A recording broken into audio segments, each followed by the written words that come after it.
Ahoy, this is Zdenka. I'm not exactly in nature today, although I'm in a very scenic, beautiful little town called Port Perry in Ontario, Canada.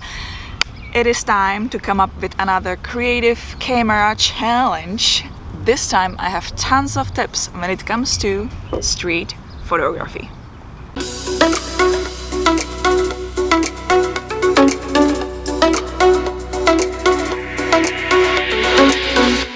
Before I get to all the tips when it comes to street photography, let's look at the submissions from last month. And last month's theme was spring. Thank you very much for all the submissions. I received lots and they were beautiful. It is so awesome to see that you usually grabbed the camera and you walked outside to take some photos. It is so lovely to see. So let's look together at some of the best photos. Since I don't know how to pronounce most of the names, I'm just going to list the names with each photo. First one here, we have isolated flowers on black background. Second photo here is two little white flowers. This is a clear message of flowers growing in the spring. Third photo here is long exposure photography of a river. It almost looks like the photographer was in the middle of the river when he took the shot. Another favorite photo of mine is flying goose, beautifully caught in the right moment. It shows the wings really nicely. Another very strong message about spring, season colliding, snow on the grass. Perfect spring photo capturing changing seasons. Another great photo here, little flower from UK Scotland. Very bold, clearly showing spring flower. Nicely done. Let's move on to another interesting photo, a very green spring-like photo of a river and grown fresh nature. And last photo here is a landscape waking up with fog on the ground. Beautiful photo. It just makes me want to be there. Beautiful. Thanks again. Now it's time to dive into street photography.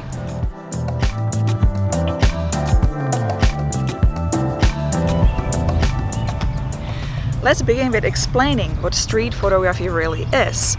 It is a candid, authentic style of photography, usually involving people or animals or both, but it doesn't have to.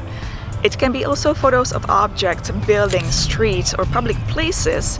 The key is to capture life on the street in general. It is similar to photojournalism, except photojournalism is more about capturing important events rather than strangers and streets. And also street photographers rather to stay unnoticed, kind of low-key to get the candid shots. Now that we got this out of the way, let's get to all the tips.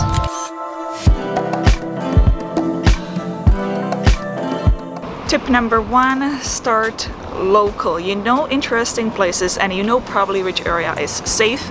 That's why I chose Port Perry and not my hometown. Sadly enough, luckily it's not too far, it's only 15 minutes of drive. I'm a slow driver. Tip number two, I have two cameras here. One is my big DSLR and the other one is small Canon EOS M50. Which one I'm going to choose?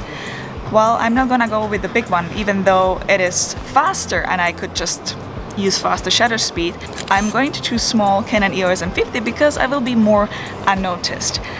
Smartphone would be actually even the best because people are used to smartphones, everybody's taking selfies, so nobody will really get bothered that you are taking shots.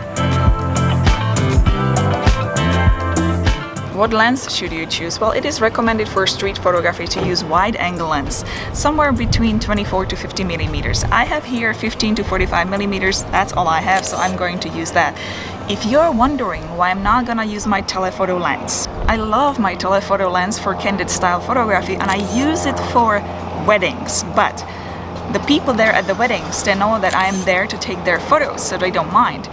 Once you point that huge thing on somebody, they will definitely notice. When I'm on the street, there's no way I'm gonna point that thing because I would kind of look creepy and I'm not a paparazzi. Telephoto lenses also compress the background, so when you look at the shot, you can tell it was taken from distance.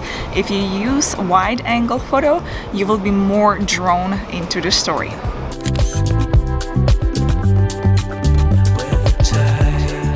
Before we start talking about camera setting, let's talk about something a little bit more important. Let's talk about taking photos of strangers. Sure, you can ask them for permission, but once you ask them, they will start posing for you and you will end up with what's called street portraits. If you find somebody who is very interesting, you might get their interesting photos. but they are not gonna be those candid moments. If you want to do fine art photo of people, be pleasant, smiling, friendly and confident. If somebody asks you if you already took their photo, say yes. Be very polite, explain them what you do. Most of the people will be okay with it, they will have no problem. If someone is not okay with it, delete the photo. If they insist, just don't go behind their backs. Bottom line, you don't always have to take photos of person facing you. There are a lot of different things you can do, like profiles, silhouettes, people walking away from you. You can be highly creative there. When I want to be unnoticed, as I take the photo, I don't move the camera. I just kind of keep shooting different things. So most of the times I really am unnoticed. There are a lot of different creepy kind of candid ways to do it too, but it is not my style, so I'm not gonna go there.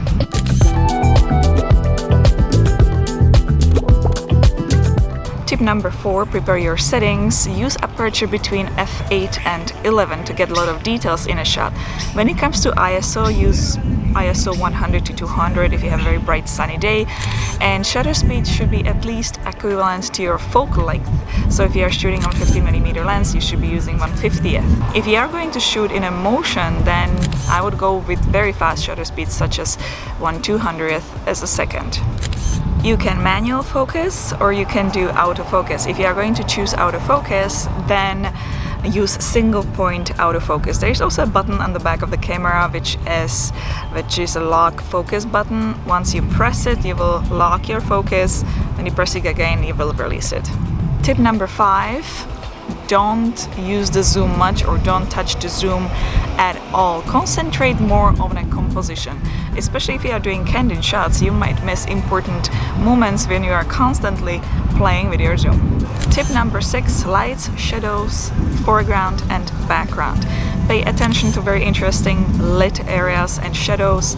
Look for the contrast. Also look what's in foreground and background to find very interesting views. Tip number 7, take a lot of photos, don't erase anything. When you get home on a computer, you start editing your photos. If you see a photo which is kind of so-so, you think is not so great, and you convert it from color to black and white, you might be surprised it might suddenly pop. If some photos are kind of blurry or shaken or something like that, who really cares at this moment if you have a very amazing, strong story?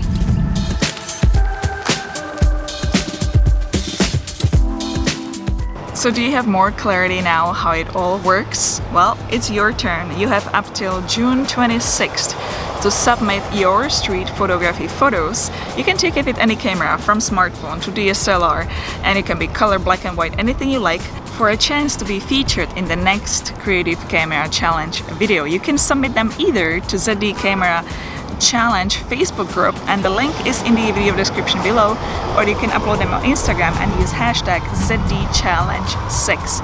I'm truly looking forward to seeing all the photos from all around the world. Well, don't forget to hit the thumbs up button if you like today's video and subscribe to all future videos. If you have any questions, comments, or simply want to say hello, please do so in the comments section below. You know I read it all and I always respond. Thanks again, and I'll see you in the next one. Ciao, ahoy.